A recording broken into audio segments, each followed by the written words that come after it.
Fit Warrior Chitra, and I'm here today to share with you a new series that I'm launching called Fit Warrior Life Hacks. So I always say it takes a village, and so I'm putting together a village of experts that can help us address not just our nutrition and our fitness, but also other aspects of our life. So with that respect, today I have our first guest, my friend Lisa DiSciullo, who is a good friend and a parenting expert.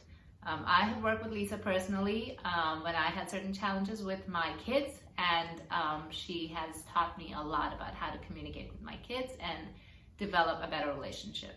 So I thought it would be perfect to have her on and share her tips with all of you, because I know a lot of you are moms. So without further ado, I'm going to introduce Lisa. She's going to tell us a little bit about herself, and we'll get right into it. All right. So welcome, Lisa. I'm so happy to have you here, and so glad that you are here sharing your wisdom with us today. Thank you. So tell me a little bit about yourself. Well, my name is Lisa DiSciullo, and I'm a parenting coach and educator. The name of my company is Parenting Matters, and it's because I believe that parenting does matter, that you are the greatest influence on your child over anything else.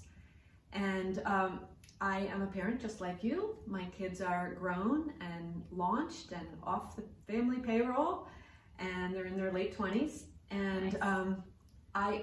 18 years ago, we were a very, very frustrated family, and so I sought out some help.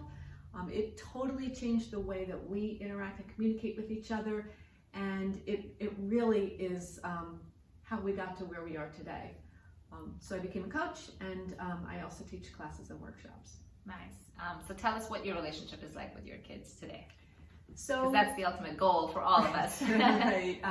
One of my proudest moments is that every summer we all go on vacation together, and even though my kids get 2 weeks of vacation off from their jobs every year, they choose to spend one of those weeks with their parents.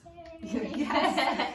And we have so much fun, and we all look forward to it every year, and it's really what I dreamed of. But 18 years ago, I never could have imagined that, because we really, we were a little chaotic and frazzled. Yeah, that's awesome. So I wanted you to share one tip with our viewers, and I'll tell you guys how this works. Okay, I wanted it to be different from every other interview that's on social media right now. So we're gonna make it easy as 1, 2, 3. So Lisa's gonna share with us one big tip. She's gonna give us 2 ways to implement it, and we're gonna take the next 3 days to actually implement that in our lives. And you're going to share that with both of us. We want you to try it out and tell us how it works. And we're both going to pick one winner from everybody who participates and offer you a free 30-minute call to answer any questions that you may have. All right? So let's dive right into it. Lisa, tell us your one big tip for parents.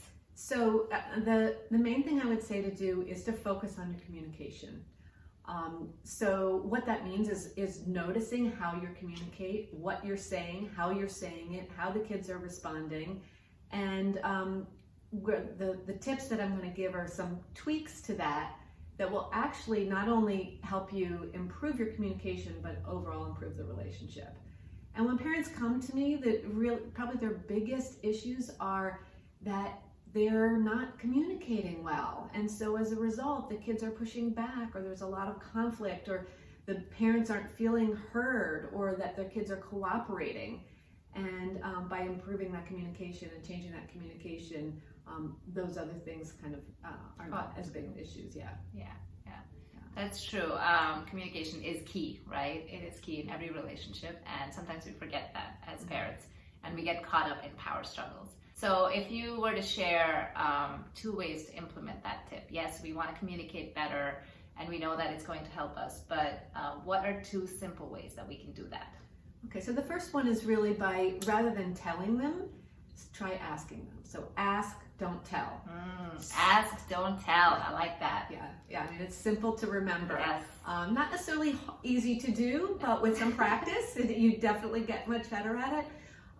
So I see parents all the time that are just telling their kids, clean up your toys, do your homework, take a bath, brush your teeth.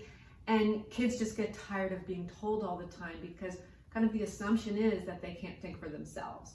So rather than doing that, when you engage them with a question, they've got to think through it, and it's much more empowering, and it also gives them an opportunity for some control over themselves. So rather than do your homework, you can say, what's your plan for getting your homework done? Or, or when are you planning on brushing your teeth tonight?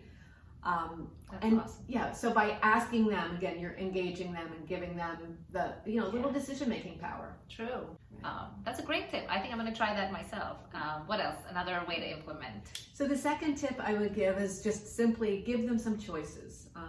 And parents think of this often with, really small kids, but it works with the tweens and teens as well.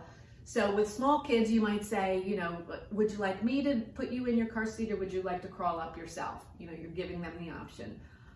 With slightly older kids, it might be, would you like to, wear your sweater today or your jacket today? Or would you like to do your homework before we eat or after we eat? And with the teens, it might be, would you like to talk on Saturday afternoon or Sunday morning about our college visits coming up? And just by asking the question, you're communicating to them, I respect you have a life, you have your own schedule, you have your own preferences of how and when these things are going to get done, and I have mine too, so I'm respecting my preferences, and so how can we work together? So the idea of giving choices is really about giving, respecting the overall two-way nature of the relationship, rather than just, I'm the boss and I'm going to direct you and tell you what to do. That's when you kind of get into those power struggles. Those are awesome ways to implement your tip. And I like that they're simple. So your overall tip was to improve communication. 2 simple ways to implement would be ask, don't tell, and the other one was give them choices. These are great tips, great reminders, and I want you guys to try these tips in the next 3 days. Tag me and Lisa. I'll put down the information in the comments below so you have it. And share with us how you implemented these and how they worked out for you. And I'm so glad that you were here to share with us. Thank you so much, Lisa. I really appreciate it. Yeah. So I can't wait to hear how everybody does with this. So check it out, try it out, play around with it, and work on that relationship with your kids. And let's be better individuals overall, and so we can make time for ourselves and do what we need to do for our overall health and well-being. So thank you again for watching. Thank you, Lisa, for being here. We will see you again with another round of Fit Warrior Life Hacks.